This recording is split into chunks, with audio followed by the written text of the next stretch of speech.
சோம்பலுக்கு உள்ள அறிகுறி முதலாவது, தீர்மானம் எடுக்க தெரியாது. சோம்பேறி தீர்மானமே எடுக்க மாட்டாங்க. ஒரு காரியத்தை தீர்மானிக்க தெரியாது. தீர்மானிக்க சொன்னால் இன்னும் அடுத்த மாதம் எடுக்கிறேன் அப்படின்னு சொல்லிட்டே போயிடலாம். ரெண்டாவது, திட்டங்களை ஆரம்பிப்பார்கள், திட்டத்தை முடிக்க மாட்டார்கள்.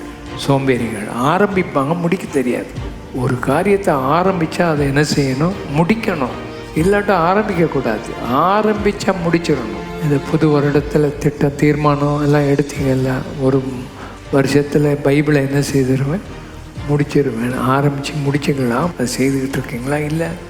மூணாவது, சோம்பேறிகளுக்கு போர் அடிக்கும். எல்லாமே போர் அடிக்கும்.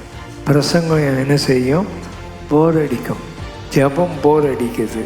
வீட்டு வேலையெல்லாம் போர் அடிக்குது. வேலைக்கு போகிறவனுக்கு வேலையை போர் அடித்து வீட்டில் உட்காந்துடுறான். போர் அடிக்குதுன்னு சொல்கிறான். சாக்கு போக்கு சொல்கிறது.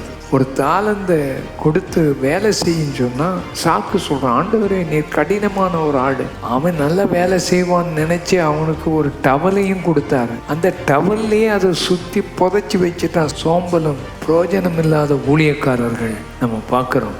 அடுத்தது, முதல் இடம் ஆண்டவருக்கு கொடுக்கணும். முதலிடம் கொடுக்காதவங்க எல்லாம் சோம்பேறிகள். முதலிடம் கொடுக்க வேண்டியதுக்கு கொடுக்கணும். காலையில் எழும்பினோடனே எதுக்கு முதலிடம் கொடுக்குறீங்க? ஜெபம் பண்ணுறதுக்கு பதிலாக முதல்ல போய் எதை எடுத்துடுறது? இந்த ஃபோனெல்லாம் எடுத்தது, அதை எடுத்து பார்த்துக்கிட்டே இருக்குது.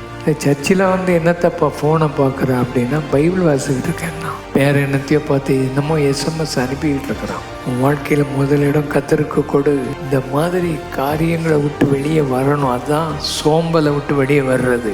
சோம்பேறிகள் இதெல்லாம் விட்டு வெளியே வரணும். முதலிடம் கர்த்தருக்கு கொடுக்கணும். ஆமென்.